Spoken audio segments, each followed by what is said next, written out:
I didn't want to say it out loud. Same. That's why I didn't say anything. Yeah. Because I I didn't want had to give life to our it. words have too much power. Yeah, exactly. Welcome to the Incoherent Fangirl. We're talking to Adam frickin' Silvera today after What? manifesting it over For a like year a ago. year. Good Lord. What? What? I have no Uh, chill. nope. And I have a voice. This is very exciting. Hopefully I won't lose mine again this week. Unless, yeah. Yeah. Hold it for mid-spiel.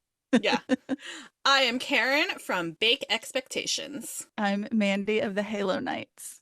Oh, welcome to the podcast, friends. Hello. In our timeline, it is March 28th. I can't believe it's the end of the month. That's insane. Yeah. And in y'all's timeline, it is April 5th. This Crazy. is so weird. What did you do for April Fool's Day? Tell us, because one year I made Oreo balls because Easter fell on April Fool's Day. I made Oreo balls, but some of them were Brussels sprouts. I remember this. So brought them to the family function, and I knew which if they had green icing on them at any point, they had Brussels sprout in them. No one else knew. And I said not a word. I will be on vacation and there will be multiple teenagers. So I feel like I need to do something, but I got an idea. This one's kind of just annoying, but the twins took this to school and I took it to work. We took brownies to school and work. Brownies cut out of construction paper in a pan with foil. So take brownies to work. Well, you can't now because you're here. Because you're hearing this too late. But next year, take brownies. Now you'll be prepared for a year.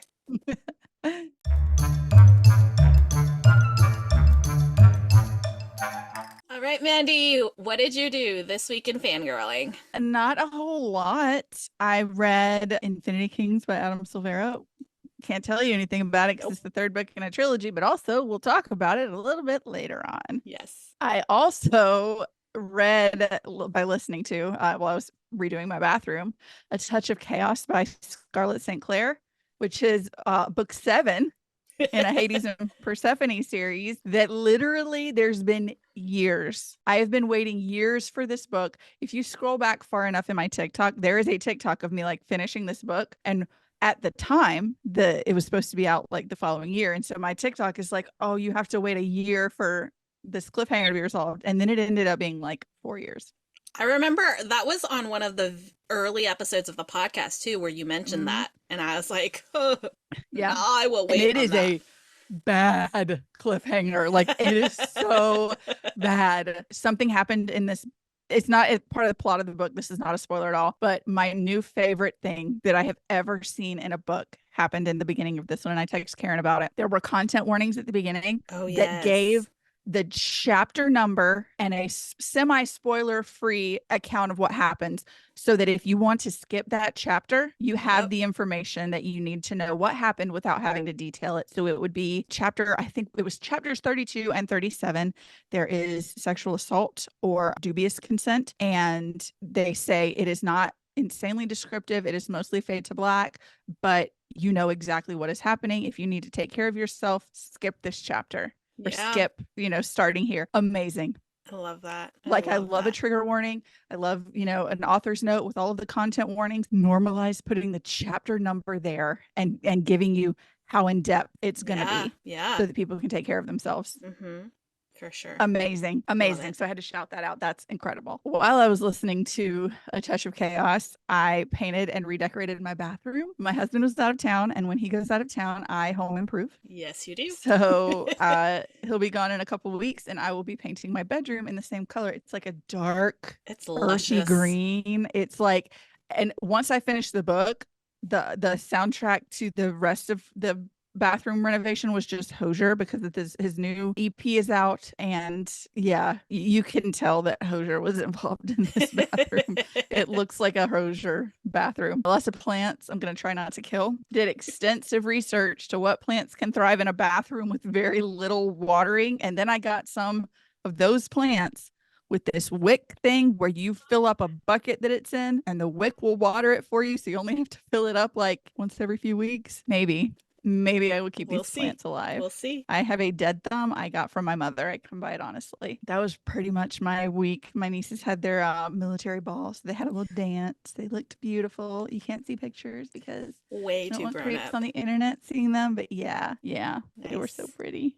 They They were. had fun. And I think that's about all I did. I didn't do a whole lot. Okay. It's been hectic around here. That's fair. What'd you do this week? I finished Infinity Reaper, and I am happy to report that Wyatt indeed does enter the chat in this book. That's And what I thought. with as little spoilers as possible, based on Wyatt's job, there is absolutely 0% that he was that guy in the museum from the first I book. was just like, was But that I like an wouldn't have Easter known that. egg? Yeah. But I Yeah, I wouldn't have couldn't known that at the remember. time. But like, if you Yeah. know, you know. Like, Yeah. there's no way they were the same person. When you But go now I in know. paying attention, because I didn't pay attention to this random guy Right. in And the it just so museum. happened that like I had just finished Infinity Sun and met this guy, but like it was far enough away that I couldn't remember his name. So when Yeah. you said a British guy, I was like, "Oh." So, Yeah. but now, hindsight's 2020. Yeah. There is absolutely 0% that Wyatt could have possibly ever been that person. Yeah. So I finished Infinity Reaper. I finished Infinity Kings, neither of which I can talk about. I read The Colliding Worlds of Mina Lee by Ellen O. It is about a teenage girl she's like an artist, and she creates a webtoon that she just she draws it. She's really inspired. She draws it out. She bases it on like people in her life or who have been in her life. And then one day she finds herself waking up in the webtoon. And now the webtoon is like kind of going off script of what she had like planned out for it, and she Mhm. has to figure out like, oh, actually these are like real people. It's kind of like, how do I fix everything, because I kind of messed everything up when I did my webtoon. And so she's Yeah. kind of got to solve like, oh shit, things are going down right now, and this is not what I intended, and this is really bad for these people. So how do we fix it? It was really good. I really enjoyed it, and yeah, I highly recommend it. It was a really quick read too. Okay. I read for its Trans Rights Readathon week Mhm. this week, which I like did not know until like the day after it started, but I'm trying to get some in there. So I read Rosalind Palmer Takes the Cake by Alexis Hall. You've got Rosalind, who has entered herself onto a baking competition, Bake Expectations, and she on the way to so it's interesting, and I don't know if this is like how they do it in like real life, but they go like every weekend they'll go to like the place where it's recording, and then once they finish recording that week's episode, they go home for the week and then go back Mhm. for the following weekend.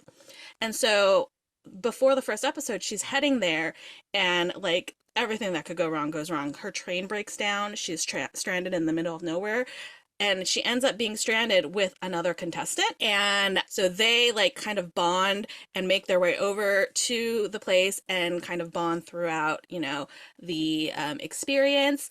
But then there's this other contestant who's like also kind of like super sweet. And so she's like got conflicting feelings, but she's like committed to this first guy because she met him first, kind of thing. Mhm. And so it's kind of like love triangle-esque, but not really, because the other guy is like super sweet and is like, well, you're somebody else's girl, I'm not gonna try anything, kind of thing. Yeah. And it is, I wouldn't say that it follows like exactly the romance formula that you would think of, but it is very like romancy. There is I an don't know. AGA. I was gonna say I need a break on love triangles. I never thought I'd say that, but I just went through a doozy of one. If you know, you know, where I've had my heart broken. So Uh, yeah, but it was, oh, George Bailey. So it was really good. It's my first Alexis Hall book, and it was like a total banger. I literally was laughing out loud at so many different points. It was so good. It was so funny. I loved it. And I also read the like sequel, sequel romance novels. Paris Dalencourt is About to Crumble, also by Alexis Hall. You've got Paris, who is it's a new season of Bake Expectations, and Paris has, hopped onto, he's been volunteered by his roommate to be a contestant on this show.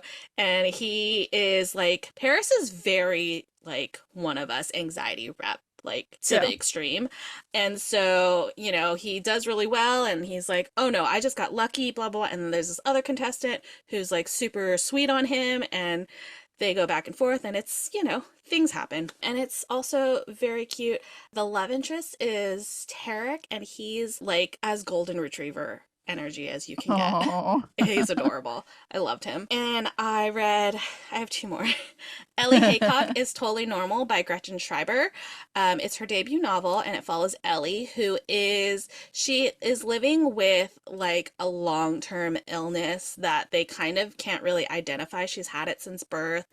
She's disabled, and has very strictly kept like her regular life and her hospital life very separate. And so like the people in her regular life don't really know everything that goes on with her hospital life. And so the walls kind of start coming down, and she's kind of got to figure out like, how do I figure all of these pieces together as a part of my life?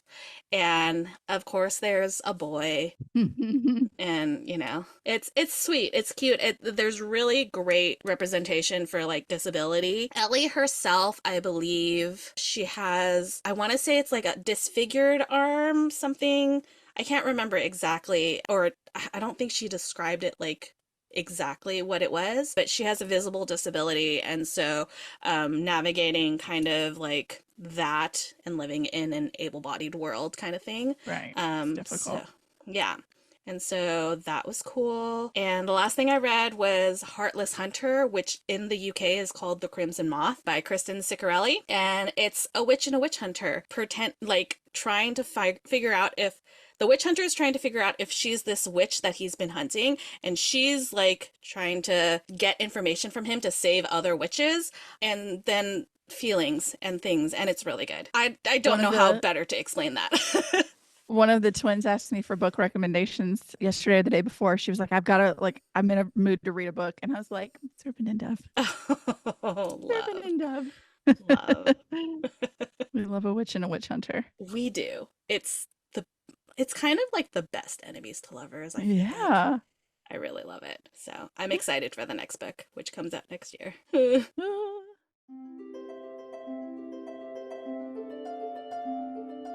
All right. Do you have a fictional boyfriend this week? I have two. All right. Because I think I'm a I do cheater. too. All right. I do too, actually. Well, my first fictional boyfriend, and I feel like you would absolutely agree, is Wyatt from the Infinity Cycle. Yep. We love Wyatt. We stand Wyatt. He's apparently Tom Hiddleston in Mandy's mind. It's fine. He is. You'll find that out later. Because of timey-wimey wibbly things. But Wyatt, man, I love him. I love him. He's just so he's just always so angel. Even when like things are going bad, like he's just got He's such so a positive understanding. vibe. Yeah. Understanding, positive, kind-hearted. He's comfort. He's just comfort. And I love him. And then my other fictional boyfriend this week is Jin from The Colliding Worlds of Mina Lee. In this book, one of the webtoons characters that she draws this boy who's supposed to be like the love interest of the main character in her webtoon. And she can't quite figure out, like, he looks really familiar to her. And once she enters like the webtoon's world, she realizes that he looks familiar to her because she drew her childhood best friend grown up. Her childhood best friend died when he was like 6, so she never got to see him grow up. But her mom, or his mom, had like, one of those like a painting or something, but it put into one of those programs where you age up like a picture. And so she had one of those done, and her Mina's mom was like, that's not great, let me fix it, because she was also an artist. And so she rounded things out, made it more realistic. And Mina had seen that when she was younger, and she unconsciously like drew him into her webtoons. And so when she meets him in the webtoon world, she like is trying to figure out like, oh man, like why is he so familiar? And then when she figures it out, she's like, oh my God, this is my best friend. Like I never got to see him grow up. And he's exactly how I remember him. He's just as sweet. He's just as kind. He is just the sweetest human being. And, and romance reasons, things happen, and it's YA, but like, it's so like, he is just so sweet. And I can't say anything about it, but like the ending, Oh man. Yeah. So Wyatt and Jin, those are my fictional boyfriends. How about you? First, I need to let anybody watching the YouTube know I was not laughing at you whenever you were telling me about the start of that. George Bailey was freaking out and being obnoxious, and one of the twins came out to try and catch him because she could see I was recording, and he thought she was playing a game. So he started running circles around her, and she was trying to she's doing like this and trying to silence him. And so I was just laughing at him because he's like, "You're Oh not gonna my catch me. You're gonna get God. louder." I So if love you could it. see me laughing, I was not laughing at Karin. I was laughing at George Bailey being a psychopath. He's coming back. Oh no, that's Harry. Oh So my I wasn't God. laughing at you. Jen I sounds didn't even great. I didn't even Yeah. like when You're I'm gonna see talking, it in I editing. You're never gonna be look like, at it you. does look like you're laughing at It's me. fine. It's fine. I am easy to laugh at. It's fine, guys. Okay, mine are Wyatt Warwick because he's just got the sweetest heart, and I love my him. baby angel. I just want him to be happy. Yeah. I love him. He's a sweet little thing. And then it would not be myself if I did not also say Hosier this week. Fair. I don't know if I've ever talked about it on the podcast, but my type was determined. And I know she's like, we don't really condone this series anymore, but like when I watched Harry Potter and the Prisoner of Azkaban and Gary Oldman walks out, long hair, skinny, covered in tattoos, and just like, I was like, that is my type. That's And fair. so like, Yeah. to the point like where when my friends showed me pictures of the man who would now be my husband, and I saw that he had long curly dark brown hair and he was like tall and skinny, I was just like, oh, Hosier. Like, so if you ever wondered what Mandy's type is, Hosier. Basically, that's what I go for. Which is so funny because not Tom Hiddleston. I mean, if he grew his hair out longer, Tom Hiddleston, he's got curly red hair, but he just has never grown his hair out that long that I've seen. But best believe if you wanted to take a role with the long hair, he had longish hair when he was Loki. It just feels my favorite Loki. different vibes. When he's in the cell, they've got him like they're not torturing him, they're just keeping him there, and he's screaming. That is peak. Yeah, fine for Tom Hiddleston for me. That's fine. Fine. So yeah, and the arms in Loki, his arms in the Loki series, when he falls on the ground and just does like this and catches the building, I was like, the arm. Talk about female gaze right there. Exactly. Like, Loki and and Captain and the Winter Soldier. No, not Cap. What's it called? Falcon and the Winter Soldier. I was like, wait, Captain America. I mean, he is Captain America, but Falcon and the Winter Soldier. They were made by women for women. Okay. The peak female gaze. Like, yeah, just so that's fair. That was a whole thing. But Hosier put out his EP. We've been listening to it a lot in this house, and so I have to say he's a fictional boyfriend this week too. Fair.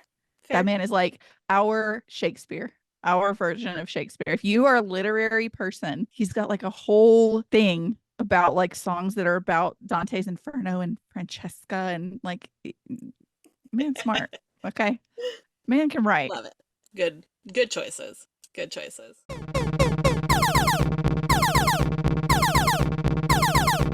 Sound means we have an intruder alert. This is an intruder alert that we manifested a year ago. Adam, I don't know if you know this. Yeah, we did. You will probably know him from his heartbreaking books, The First to Die at the End and They Both Die at the End. But we're here to talk about The Infinity Cycle.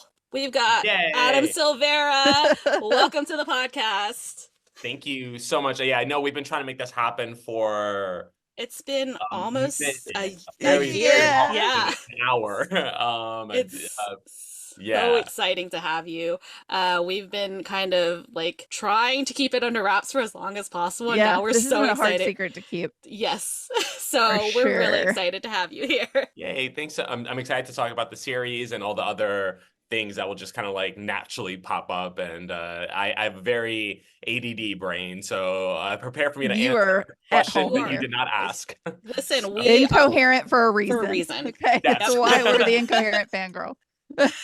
So we normally start off asking our guests to like give an elevator pitch of the book, but this is book 3 in a series, so maybe an overarching Yeah. series elevator pitch.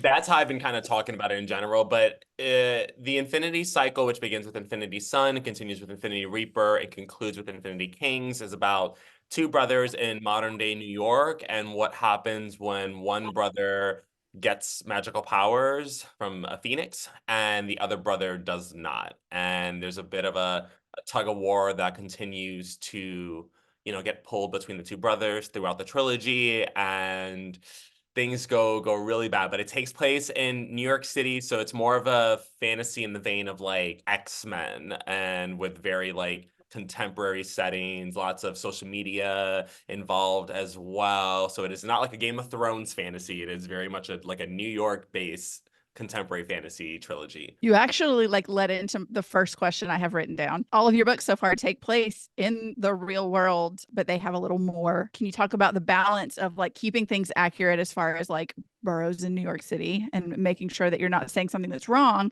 while also adding in death cast or celestials and phoenixes and all of Yeah. that? What's that like? I mean, I definitely, when I create my alternate New Yorks, I do give myself license to change things around as needed. I think with like They Both Die at the End and the Infinity Cycle, it's like, look, when you have new factors, the speculative elements of my novels introduced into this world, like that, the existence of those things is enough to kind of like counter something very real that happened in our world, right? So like, let's say on Adams Street in New York City, there's an actual business called the Mandy store, right? And then like and right next to it is like the Karin shop. But now that Celestials exist and everything, and Celestials are for those who aren't familiar, they're people with born with natural powers in the Infinity Cycle. Because they exist, they've now done something that has like created a completely different business in its place. So the Karin shop doesn't exist and the Mandy store doesn't exist, and there's now like a celestial wardrobe store instead, So I can do that. It was trickier for something like The First to Die at the End, where Deathcast, is introduced for the first time in that novel. So I really was doing my best to respect everything that happened in the actual timeline of our world Right. prior to that novel, right? So I wasn't Right. changing like the price of a Metro card around that time, or what businesses did exist, or a store's hours back then. Like I was doing all the research for all that stuff, but I have certainly a lot more fun having to do less research and more just creating. And that was one of the beautiful parts about the Infinity Cycle, especially because it's like, I love like observing the magical world through the lens of social media, right? And one of the brothers, Brighton, he is a very like big kind of like social media addict and has his own platform that covers a lot of like magical events. And then you have like his brother Emil, who becomes our reluctant hero with the Phoenix powers, kind of like casually scrolling about Instagram, looking at a feed of like phoenixes flying around and everything, and just like really loving stuff like that. So, and then creating just different businesses that, revolve around these things, both in the Infinity Cycle and in Deathcast, like phone apps, like the Last Friend app, all these things. So I have so much fun with the creation of these things, but while making sure everything does still feel very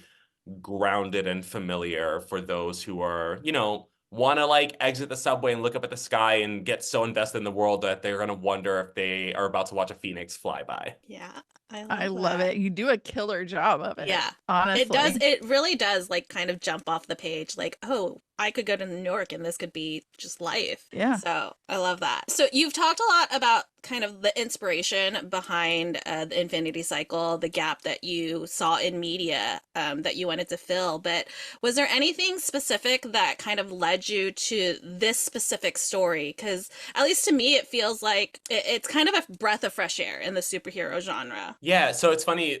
I think, I mean, I've been working through different incarnations of this story since I was like 19 years old, and I'm like turning 34 in June of this year. And you know, like the Celestials kind of existed back then in that version, but it was very different. It was more like Zodiac based. And so that's why like the Celestials in this world, like we understand that like they in the Infinity Cycle that they get their powers like from the stars and the sky and all these things. And we don't have like a ton of information as to like why that is. It's just sort of a natural phenomenon that's happened. But I in their world at least, but then you know, I've always been obsessed with phoenixes, like since I was a kid. A lot of that started with the Phoenix Saga, Dark Phoenix Saga arc in X-Men, which I'm a gigantic fan of. And I'm watching X-Men 97. I'm obsessed. I'm rewatching the original X-Men animated series. I'm obsessed. And, you know, but I got a tattoo of a phoenix, which I can show on the YouTube, but not on the podcast. That I got when I was 19 years old, and as a promise myself to one day write like a Phoenix series. And then, you know, so all that was kind of in mind. And then like a few years later, I started thinking about life sentences that we assign, you know, in court and such that, and I started thinking, you know, I was like, you know, I was taking things very literally. You hear a judge like issue like, oh, you're given 4 life sentences, and I'm like, okay, but we have like the one life, right? Yeah. And then What I does that started thinking, mean? well, what if your crimes and your life sentences do pass over through reincarnation? And like that's kind of, and I that got paired with the idea of phoenixes, where it's like, okay, so when you are reborn, you're still going to be paying for like the sins of your past and everything. And for Emil, our chosen one, who is, you know, this incarnate of 2 really great forces that have existed before him. One is an alchemist named Kaon, who is responsible for creating the specters, who are in this world people who get their magical powers from magical creatures. And then you have Batista, who was born after Kaon, who is basically like the creator of the Spellwalkers, who essentially serve as like our X-Men in this world. And so Emil really has to figure out who he's going to be in this life, you know, when he comes from a legacy of, you know, an alchemist who started this whole global wide mess, and a hero who was never treated anything more than like a vigilante, essentially. Mhm. And now trying to protect like the, you know, those secrets as well, so that like the reputations of those respective people aren't just like, you know, pinned on him. Very nice. Okay, there are quite a few love triangles and tragedies in this series. Did you know going in exactly where everyone was going to land, or did your characters like surprise you while you're writing and you're like, I didn't want you to do this, but you're I mean, doing it?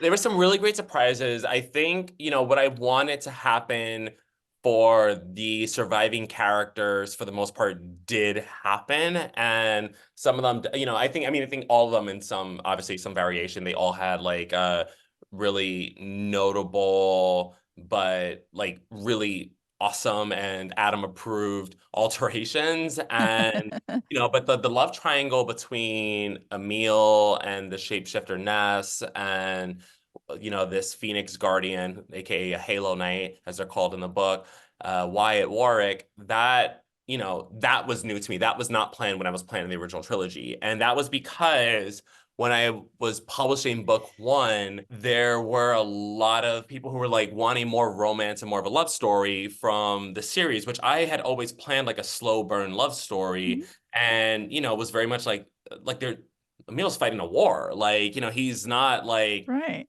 have time for dates, like he's so stressed, he's such a highly anxious hero, which you know is how I think if I was given the powers and put under the pressure that he was, especially at that age, that's how I think that I would have operated as well. So I really use that as like as a compass for Emil's decisions throughout the series. But you know in book 2, there's a reason why like Emil and Ness like aren't super close, and I won't spoil why that is.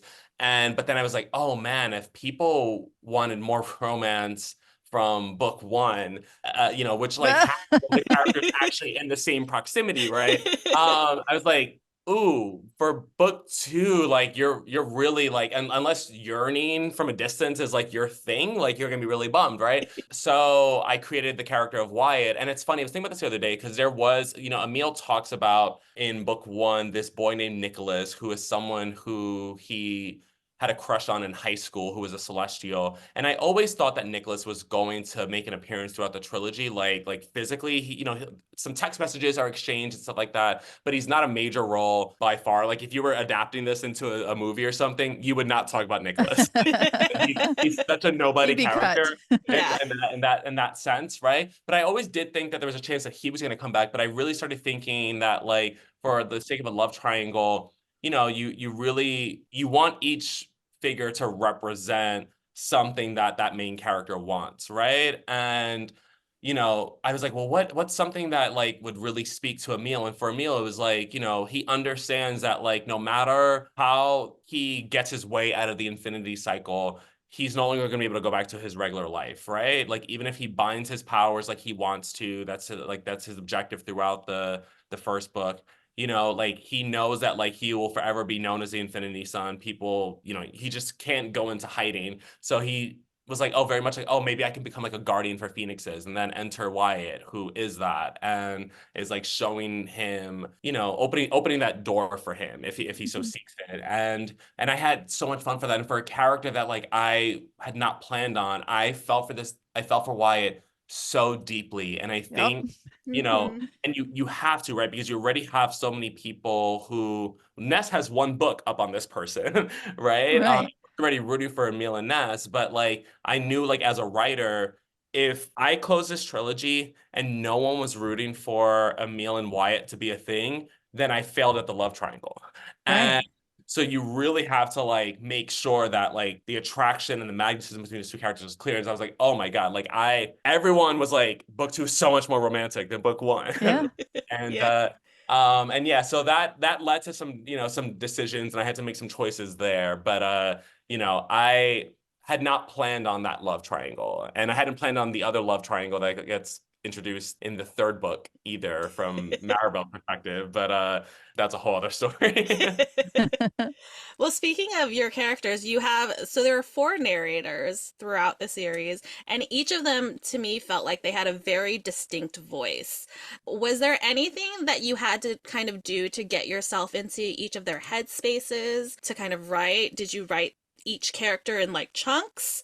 Or did you do it more chronologically? How did that process go? Oh yeah, so I love this because first of all, I will never do that again. I will never write a book, especially a series. I might write a book. I will never write a series again where there's like 4 first-person narrators, right? Like in my They Both Die at the End novels, I always have 2 first-person narrators, and then I like sprinkle in some like third-person interstitials and everything. And but the story is very much led by like those 2 first-person POV narrators for the Infinity Cycle. Like I was going back and forth. I was like, is this story just Emil's POV? Is it Emil and Brighton's POV? Is it Maribel and Ness? And then I started like, is it third person? Is it first person? I went through so many different versions of this, right? And it was always, this is the thing, and this is like a big message for writers too, because when you are like working through the crafting of a story like that, and you're trying to figure out what is going to be the best vehicle for your story in terms of like how many narrators, who's the narrator, what tense you're telling, it's so hard to be reading other books at that time. So like I remember reading certain books, and then I'd be writing the Infinity Cycle in third person past, and then I would go pick up a book that's first person present, single narrator, and I'm like, oh, okay, now I no longer want to do ensemble. And then it's like I'd be doing my like first person thing, and I'm like, well, now it's harder for me to tell this story. So now I need to add this other POV, and then it's like, and then it grows into an ensemble again, right? And then you're watching bestseller lists, you're like, who's topping it this week, this month? And it's like, well, that book's in third person past, so that must mean that readers like third person past. And it's like, no, like there's examples for what's successful for absolutely every kind of story, right? So you just really have to do what's best for you. And for me, that was telling an ensemble story with 4 POVs, knowing that like every character represented a different story, right? Like, I mean, Emil and Brighton are, twin brothers who have grown up in the same home, but are very different, like couldn't be more different, and then obviously their paths like really start diverging throughout the trilogy. And then you have Maribel, who is, our legacy hero. She was raised by, 2 of the most like famous heroes in the world. And then you have Ness, who is part of the enemy gang, the Bloodcasters. And so like from Maribel having that experience of having grown up in all that, that's a different POV than Emil and Brighton, who have observed it from a distance, but were not really like, didn't have powers or anything, right? And then you have Ness, who also didn't grow up with powers, but like has been in the game a little bit longer than Emil and Brighton have. And he's connected to the enemy gang, which provides a window that we wouldn't otherwise have. So they all served a function. At one point, when I was writing Infinity Son, I'd written a ton of Ness chapters, but most of them featured him and Emil. So I ended up cutting out all those chapters. I rewrote them from Emil's perspective, and I was like, I don't think Ness needs a POV. And then I was like, actually, no. Let me get Ness's POV, but let me get it from scenes where we wouldn't have Emil there as well. And because also with Ness, you're supposed to be wondering, like, is this guy double crossing Emil? Is he triple cross? Like, what's the deal with him? He's a shapeshifter. Like, how much of him do we really trust? So I was like, if we don't have his POV, it's a lot harder, right? Right. So it was, but it was trickier, and I got it all in a way where it was like, I was able to like conceal his identity from the reader so that we don't know it until Emil knows it and all that stuff. And you figure out the craftings for that. But to make sure that I had all their voices down and everything, that took a while for sure. But before every writing session, I always listen to white noise when I write. Every character had their own element. And so Emil, I would listen to kind of like crackling, like fire and wood and stuff like that. Oh. Maribel, because she flies, I would listen to a lot of like wind sounds and wind storms and everything. Ness was a lot of ocean sounds, very like, fluid and like he is. And Brighton was a lot of just like kind of like general nature noises. And so I would listen, I would get that, and your body like picks up on that stuff, right? It puts you back in those places. And what was also really critical was going back and rereading a couple chapters from each character's POV before starting that writing session, just to like pick up on like what are there's how they flow like with a sentence, what are their dialogue things and everything. And yeah, so I mean, it was I love a challenge. I have now achieved it. I don't need to do it again. But I it's absolutely how that story needed to be told. For sure. Agreed. Okay, this is a genuine question because it means that you're doing something right because your work makes people feel so deeply. But what is it like to traumatize us so much?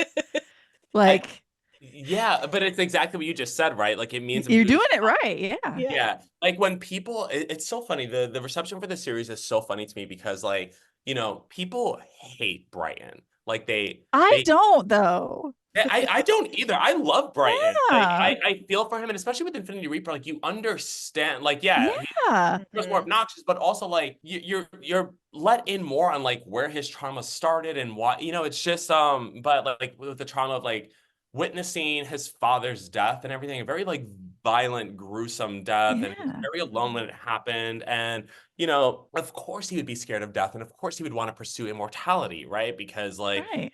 witness death of like his favorite parent, Right. and In such a horrific way. yeah, and then it's like, but like the reviews for this are like Brighton is the worst character ever. I get Italian things when people are No.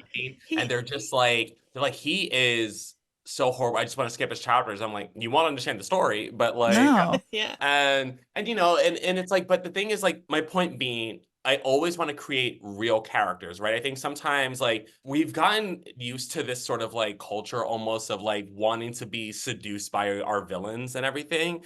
And I'm like, I don't want Brighton to be a sexy villain. Like I want him Right. to feel very realistic, right? Like, I mean, this is someone who is like cracking by the day. And and it just I love their dynamic so much between Emil and Brighton. Like I love that Emil is this reluctant chosen one who wants to do the right thing, but like isn't born to be like a hero who like does the hard stuff, right? And then you have Right. Brighton, who is very much like powerless, but it's like put me in the ring, like I can do this, like I I can can do do it. I want to. and like fine, like and it's like if he could just like if Emil could just pass on his powers to Brighton, he would do that, right? Because like Brighton is like a little more hardened to do so and everything, right? So, but I just like I wanted to create very real people. And I love Bright. He's one of my favorite characters I've ever written, right? Yeah. Like the darkest character I've ever written, but you know, like I love him so much. And you know, but even when people are like, oh, he's terrible, I'm like, at the end of the day, you're also like, you're not supposed to be rooting for him. You know, like No. love him or Right. hate him, like you shouldn't be rooting for Brighton to win the war. No. Well, and they're overlooking, like, it's not just the death of his father. And I don't want to give a spoiler, but he and Emil find out something that's very upsetting, Yeah. mostly for Emil, but Brighton's been lied to too. And that's Right. traumatic for him too. Absolutely, yeah. And That's a that's like trauma. early days. And then it's just, you know, and then like there's all the dynamics that shift and the way that like Brighton is treated by the heroes versus the way Emil is treated as the one who Mhm. actually is being seen as like, you know, their savior and everything. And so I mean, I love that dynamic so much. But at the end of the day, whether it's the Infinity Cycle, whether it's they both die at the end, whether it's anything I do, like anytime someone is like, oh my God, this broke my heart, I'm like, great, I created real characters because like my job is to tell stories. And if you're closing that and you have no reaction, even people who hate Brighton, I'm like, you at least have a reaction, Mhm. right? I made you Like feel. I win. Like when you Yeah. so when you're kind of like, like I'm never gonna think about that again. Like, and you know, the amount of messages I get from people who are like, oh my God, I still tear up when I think about they both die at the end. I still tear up when I think about Mhm. it's been 3 days, I haven't stopped crying. It's been a week, I haven't stopped crying. I'm just like, for me, like I can't fathom that. Like I'm like, that's wild to me. It's like, but it's like they're grieving a real person, and that means I created someone real. So, speaking of characters, we have a question that we ask all of our guests, and this is the moment where, like, everything you've ever consumed is going to leave your brain. But we have a segment on the podcast which we call Fictional Boyfriend of the Week, where we kind of pick a character that we really vibed with, that we read or watched that week. That's just Doesn't kind have of to be a that's our boyfriend. yeah, it doesn't have to be a Prudencia was boyfriend. my fictional bestie recently. Wyatt's my fictional boyfriend this week. Yeah. So Okay, love it. So, Yeah.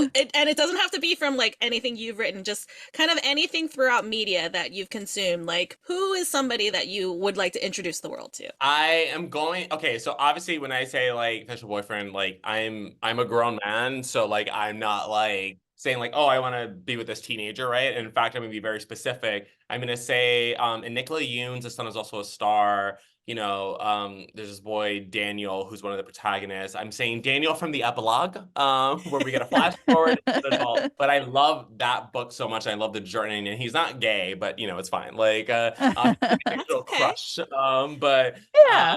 But yeah, but I mean, I think about that book so often, and it's funny because it has a very similar structure to They Both Die at the End. Nikki's one of my best friends, and like we didn't know that we were both doing this simultaneously, and you know, like where you have like two narrators, first person, one day love story that takes place in New York, and interstitial POVs from the people they interact with along the way. Like it's wild. Like her book published a year before mine, and like mine had been fully written and stuff. Obviously at that point too, just the way publishing works. And like I actually wrote mine before she wrote The Sun's Also Star because I wrote mine when I was like 4 years before. But it still was like, you know, it's one of my best friends, but she doesn't really talk about what she's working on when she's working on it. Yeah. And but you know, like that character, like I mean, I read everything, her debut novel in like one sitting, and I'm such a slow reader. It's also a super short book, and it's you fly by. It's also just so good, you know. And but the love story between like Maddie and Ollie is just it's amazing. But then like Natasha and Daniel, like they're my like I ride or die for them. I mean I guess I die for them. And you know it's yeah, I mean that book published in 2016. I still think about it all the time, and That's I awesome. it's so love and there was that. obviously a movie, but like the movie's like really fun. The book is so much more layered and things that like they just did not adapt into the movie. So yeah. I I love it. that. And yeah, we're not creeping after Wyatt as like No, we grown ass listen. women either, but it's just I like I love his essence. I Well, love and yeah. like also his spirit. in our minds when we're reading, everybody is our age. Like I Oh, know yeah. they're teenagers, but Listen, like they're really if you 30s. give anybody a British accent, it's Tom Hiddleston in my head. Like Oh, I that's just so funny. Yeah, and I Tom can't Hiddleston. fix it. Yeah, I was like, I wonder who. Like, for me, it's maybe more like Andrew Garfield. But like that's like not Ooh, that's a good for one. Wyatt either. Yes. I'm such. I mean, I've had you know, Andrew Garfield's like been my celebrity crush for like well over 10 years. Like before Yeah. I crush on him. But same for Michael B. Jordan, but like he's not British. Oh yeah. Yeah. So yeah. Oh God, yeah. God. Oh, I was like, No, he's I not. like was into Michael B. Jordan during this movie he did Chronicle, which I would also say if you like that movie, you would be a fan of the Infinity Cycle, especially like Brighton's arc in it. And because it is very much like, you know, camcorder, three guys find out they kind of like tap into like some rock or whatever, and they get powers, and then you know they start using it to prank, and then things go really bad one night or whatever. And then it turns like a big like showdown between like, you know, to, you know, Michael B. Jordan's in it. I won't spoil the movie, but like he's awesome. I remember thinking back then, I was like, oh my God, this guy is like gorgeous. And then Black Panther happens, and all of a sudden everybody's like all on top of him. I was like, oh, you guys are so fake. Like I have been like I've been a like real Michael one. Jordan hipster, but like I've loved him since Chronicle. Him and Dane DeHaan, same movie. But yeah, that's Oh anyway, man. Andrew Garfield though, accent, all that. Yes, every Love. single bit of it. I'm Yes. happily married, but I always say if anything untimely happens, my next husband's English. Like I can't. Yeah. I can't deal with any more Americans. My husband's wonderful, but I can't deal with any more Americans. Well, send your new husband's brother my way. Okay, deal. Yeah. I went in on this too, guys. Hello. Okay, cool. Well, we have they have to have multiple siblings, okay? Yeah. Love it. Okay. We're one more question and then we'll let you go. We want to know what you're reading. We know we love your books. We love recommending your books. We love traumatizing people with the pain of your books. What do you recommend that people read, or what are you reading now? Or that's funny, and I'm gonna another plug for Nicola Yoon, but I just got her adult novel, One of Our Kind, and it's kind of like it's pitched as like Get Out meets The Stepford Wives, and it follows this black couple who move into, you know, a kind of like quote unquote black utopia in California, where it's just like, you know, a town with like only black people, and something sinister starts happening like throughout the town and everything. And it's like I'm only like a couple chapters in, and I just started a couple days ago, but like it's so good. I'm also reading, it's funny, I actually have these books right next to me. I did not know this was coming. And a picture of my dog. It's on my notes that you have to tell Taz I love him. I will happily give him big kisses for me because I do love him a lot. Yes. He's a very good boy. And then Robbie Couch, Another First Chance, and which is like, you know, and I love Robbie. I love his books. His book, If I See You Again Tomorrow, it was like published last year. It's a gay time loop novel. I'm like obsessed with it. And Another First Chance is another kind of like queer speculative novel, and yeah, like I'm only a couple chapters into that one too, and I've told Robbie to not spoil anything for me, like because I know there's like a couple of really big twists in it, and I was like, I want to see if I can get it. Like I love the challenge of like figuring out a twist, and I was wrong about all the twists. And If I See You Again Tomorrow, so I'm excited to see if I come closer this time now that I'm a little bit more familiar with like Robbie's like speculative writing style. But yeah, this one is it's I mean it's just so well written, and it's also his first time doing like dual POV, and he's doing such an amazing job so far. But yeah, those are the two books We're I'm reading. big fans. We're Right. big fans of both of theirs over here. Yeah, absolutely. Okay, so this is the part where before we let you go, we do have to let you know that unfortunately for you, now that you've been on the podcast, you're actually legally obligated to come back for all future book releases. Okay. It was in the tiny tiny print, and we made it in white, like so you would Also, over it blends in against the white sheet. Yeah. And I mean, technically it's your there, own fault just for not not visibly there. Yeah, exactly. It's your own fault for not selecting all to see everything, you know. I mean, I think it's more my assistant's fault. So hey, there I'm we happy go. to honor the contract. If you guys understand, you may have just put her out of her job. Oh so... no. We love her too. No, we love her. That's what the fine print says.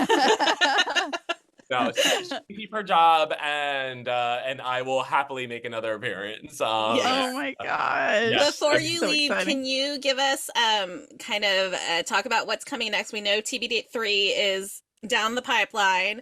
If there's anything you can talk about that or anything else you're working on. Yeah, I mean, well, I'm working on TBD 3, aka They Both Die at the End, number 3. It was originally set to publish this fall. It is not happening this fall. Now it's happening early next year. And that's just because it's like, you know, I mean, I was going through some personal stuff and of making some like really big life changes. Then I was on book tour and all this stuff. So like, it's all for like really good, necessary reasons. But and I just want to make sure it's the best book possible. That's They Both Die 3 is going to be my 10th published novel, publishing in 2025, which marks a decade of publishing books for me. And so that feels like really, really wild. And, we have some other fun They Both Die at the End related announcements regarding the book series that will be going out at some point later this year.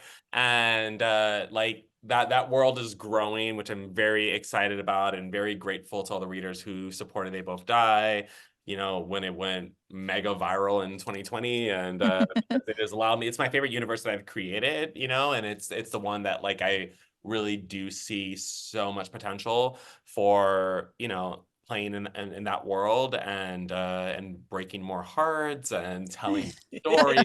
And so yeah, I'm working on that. And that's about it right now. I have a couple ideas for maybe like 2 or 3 adult book ideas that I've been sitting on for a while. One's a little more fleshed out. I mean, 2 are pretty, are as fleshed out as they can be at this stage right now. And then another one is kind of starting to like, poke its head in a little bit. But, right now I think the focus is on like the They Both Die at the End series. Like I'm hoping after, this last delay that's allowing me to publish it next year that, you can count on a They Both Die at the End book basically like year after year now.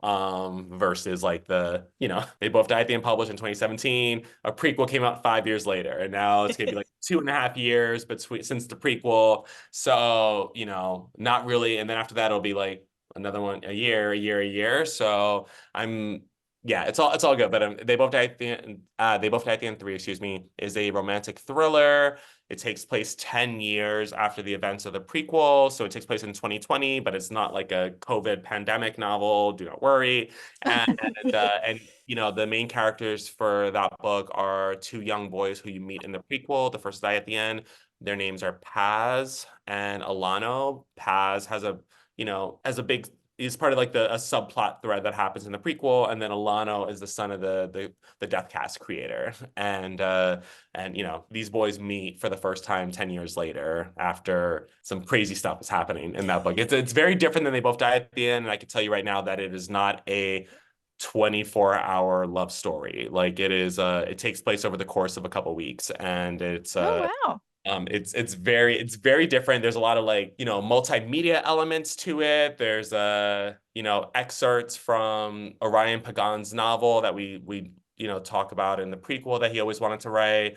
There's like audition screenplay sides that like, Paz used when he booked his role for the Scorpius Hawthorne movie. There's excerpts from the Deathcast creators memoir that he kind of talks about in the prequel as well. There's like news articles, there's a hand-drawn map, there's all this stuff. Like it's very cool. It's gonna be packed with like a lot of cool elements. So yeah, I'm very, it's shaping up to my favorite thing that I've done. So I cannot wait. So excited. I cannot wait. This is but it's very deeply personal, and also like it's my first book. To give you a sense, it's my first book that I'm ever putting a author's note with like content warnings for it, because it is like it's very personal, and I don't intend on shying away from very raw matters such as this, things that I've been open about on my own social media feeds and everything. But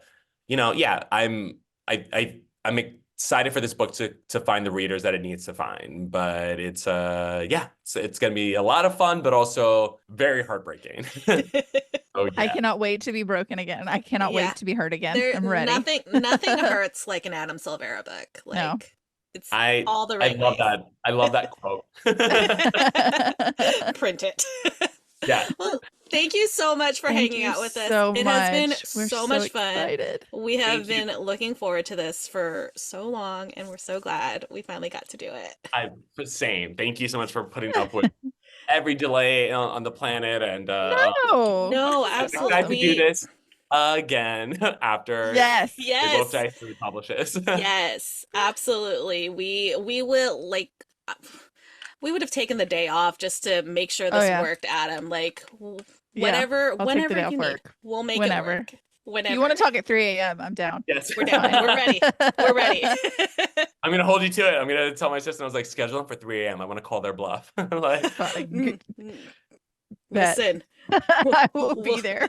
We'll be there. awesome. We'll do like a tired 3 a.m. session. It'll be very tired. Lots of caffeine. And, Yeah.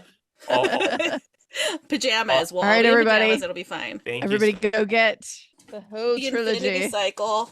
They are so shiny, guys. They are so, yeah, it's really Beautiful. the I love shiniest them. books in the planet, like on the planet. I love it. They're all out now, so you don't have to wait after that cliffhanger.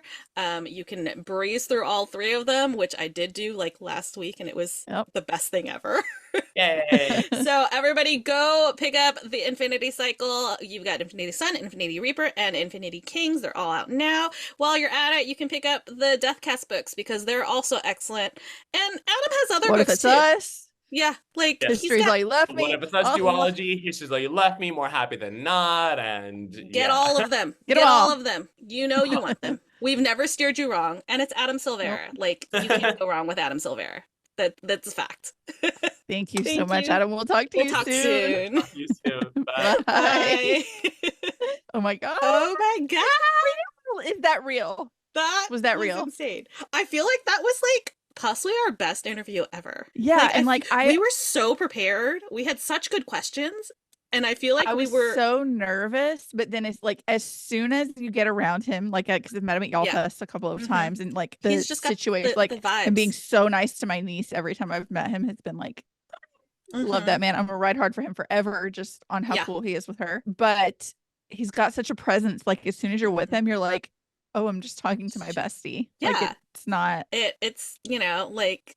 Like he's a globally known author. He's that, an like, internationally best-selling author, and he also is just so down to earth and he's so chill. I love him. And we love he you, Adam. puts you at ease immediately just with his presence. So I'm gonna send his assistant an edible arrangement. Right?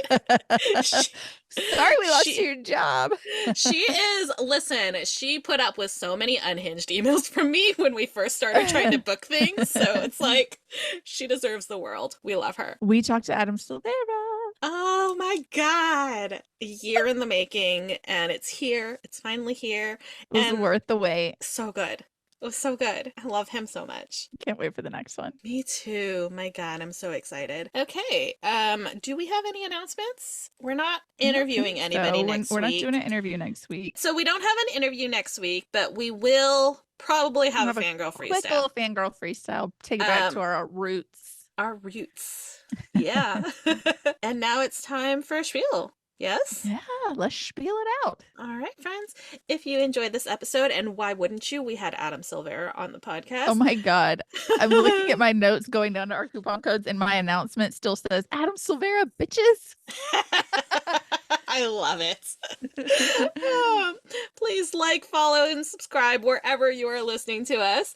You can also follow us on social media. We are at The Incoherent Fangirl on all the things. You can visit our website, theincoherentfangirl.com, which houses all of our episodes as well as our blog. So you can listen and then read things. We are multi-purpose here. I have not written a blog in so long. I really need to get back on that. I know. I'm so behind. I haven't read an arc in a while, though. It's been like... I have read multiple arcs that I haven't written about, and then I have a lot of arcs that I still have to read. I have a lot going on, but there's plenty for you to read for now. Okay, so like there's an abundance. If you are interested in early access to podcast episodes, full video episodes, exclusive bonus content, and early announcements, you can subscribe to our Patreon, theincoherentfangirl.com/Patreon.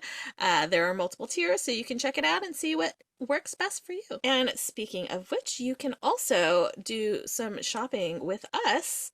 Go to theincoherentfangirl.com/shop. We've got lots of cute merch that this one over here designed. She's wearing one. This was a combo effort. I did the front, and Karin. That's true. I did. That was a combo effort. I held it up when I got it, and my husband and my nieces were like, "Wait, that's really cool, though." Oh yeah, I know. It is really cool.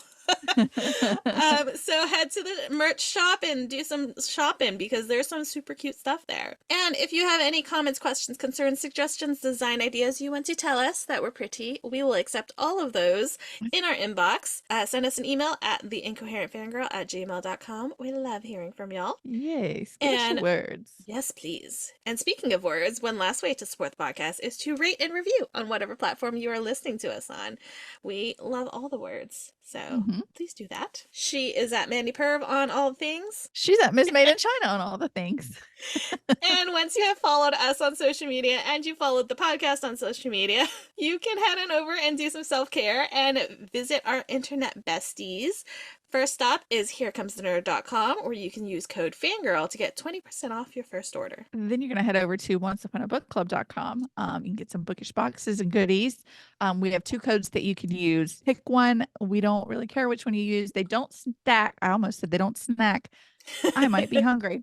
They don't stack, but we love you no matter which one you use. So you can use either code Mandy10 or Karin10 for 10% off. Just make sure you spell Karin right or you're getting no % off and judging from us. Yes. And from George Bailey. He is very judgmental, you guys. Yeah. And once you have done that, you're going to head over to entrancingelixirs.com and use code FANGIRLT to get 10% off your order. But remember, unlike Karin, there is no I in fangirl. It's FANGRLTEA. And also, shout out to our bestie Sam. She had her baby, and he's so we cute. Love that little baby. He's very cute. Yes, he's so cute. So if you have a moment, go wish her congratulations over on social media at Entrancing Elixirs. Yep. Then you're going to head over to amberdlewis.com. A little birdie might have shown me on social media that ARC signups are open. So for her next book, In Between Fate and Failure, you're going to want to sign up for her newsletter, join her Patreon to get exclusive first looks and bonus stories and art and all the things.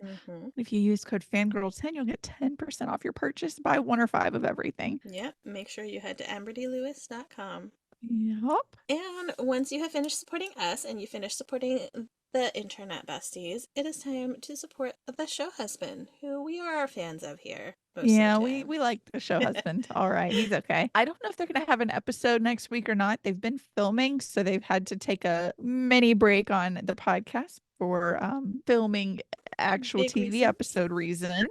Maybe not episodes that you can view. We don't know if it's going to be TV or if it's going to be more long format, but visual video episodes of Searchers. So you want to head to searchersbelieve.com/shop and use code FANGIRL10 to get 10% off. Follow at Searchers Believe on all the things and at the Paranormal Mind on all the things. You can go listen to their backlog. Yours truly makes an appearance in quite a few. I did all of their merch. It's available.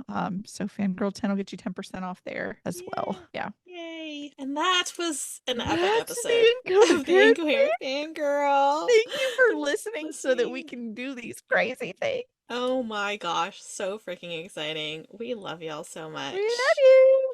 Bye. Bye. We are sponsored by our friends at Here Comes the Nerd. Pins, stickers, magnets, and more. Here Comes the Nerd has happy art for all fandom-loving hearts. New customers can use coupon code FANGIRL during checkout for 20% off their first order at herecomesthenerd.com. Coupon applies to ready-to-ship items only.